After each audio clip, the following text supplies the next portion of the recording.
Hi all, today I'm showing you my grandma's southern ham salad. It's a family favorite. We keep it in the refrigerator in the summertime because nobody wants to cook.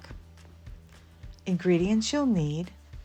I've listed everything here and you can see it's super simple and it just hopefully makes your life simpler. So first off, I'm chopping scallions. My mama got on to me because they weren't finely done enough, you'll see.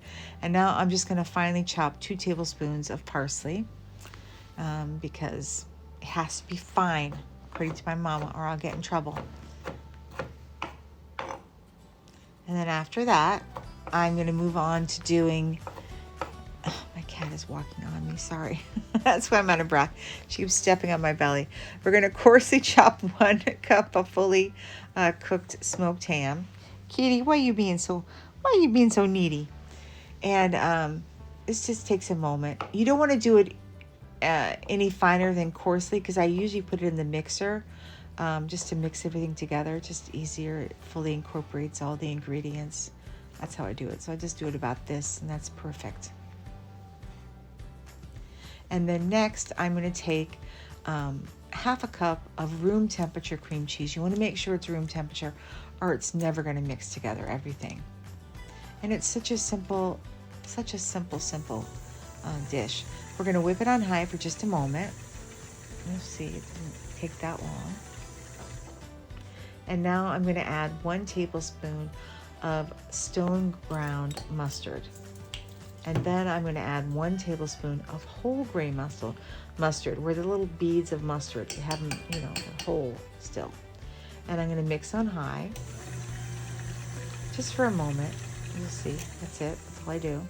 And then now I move on to adding all the other ingredients. I'm going to add a half a teaspoon of black pepper. You don't need to add any salt, by the way, no salt, because the ham is very salty. As you can see, I'm finally chopping the green onions because my mama got on me. She said, that's not fine enough. I think you can hear her in the background telling me to do it.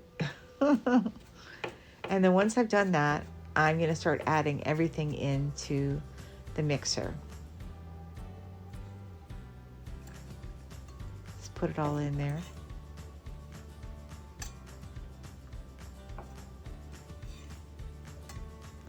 I really finely chopped it because she really got on me.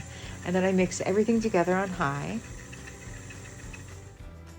And now I'm just going to add 1 cup of coarsely chopped smoked ham. And then I'm going to mix it on low. And then we're done. That's it.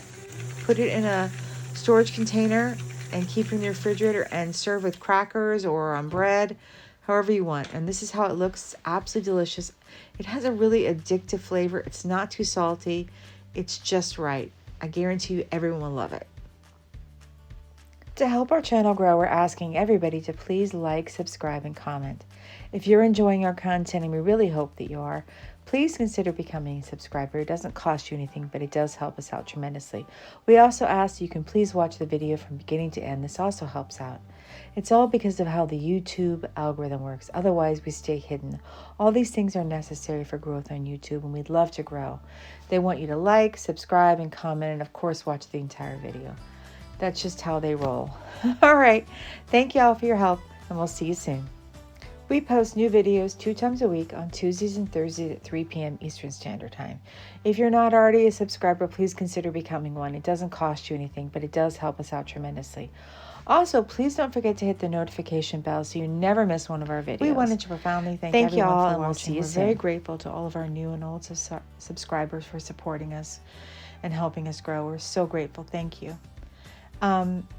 The horrific wildfires, of course, in Southern California, and then we had Hurricanes Helene and Milton, and we've had a lot of natural disaster storms that have struck, particularly bad in the Midwest and in the South, tornadoes and just flooding in the biblical sense that have washed away towns and communities, and they've been destroyed, and it's affecting so many communities and so many lives. And they all have a very long road to recovery. And so we're encouraging everybody to help those by donating to the American Red Cross, the Salvation Army, World Central Kitchen, All Hands and Hearts, AmeriCares, Operation Blessing, and Save the Children. We're not affiliated with any of these organizations, but we know they're doing good work on the ground. And on a separate note, we wanted to encourage everybody to contact their congressmen and senators, and as well as President Trump, and let him know that we want FEMA to continue, because this is a program that we pay our tax dollars in. So if we have a natural disaster where we live, we can rebuild. And if our neighbors have one, they can rebuild. That's what our tax dollars are for, FEMA. And for some reason, President Trump, I don't know why, he wants to disband this after hurricane season. I've never heard anything so horrible. No, we need this. And he's denied continued support for people affected by Helene and Milton in the South, as well as, I believe it was Louisiana and Arkansas, I know West Virginia, and a few other places have been denied FEMA states, and they have real natural disasters. This is important, and we should not be denying our U.S. citizens help. This is not a handout. People have paid taxes into this, so I'm not sure what's going on or why he thinks this is unnecessary. This is very necessary, and we must let our voices be heard and say, hey, no, that's not what we voted for. That is definitely not what we voted for. All right, enough said about that. I'm getting off my soapbox. I'm not a political person, but I feel very strongly that we should be supporting each other. U.S. citizens, Americans have to stand up for each other. All right, enough of that. Thank you all for watching, and we'll see you next week. Or I'll see you Thursday. All right, bye-bye.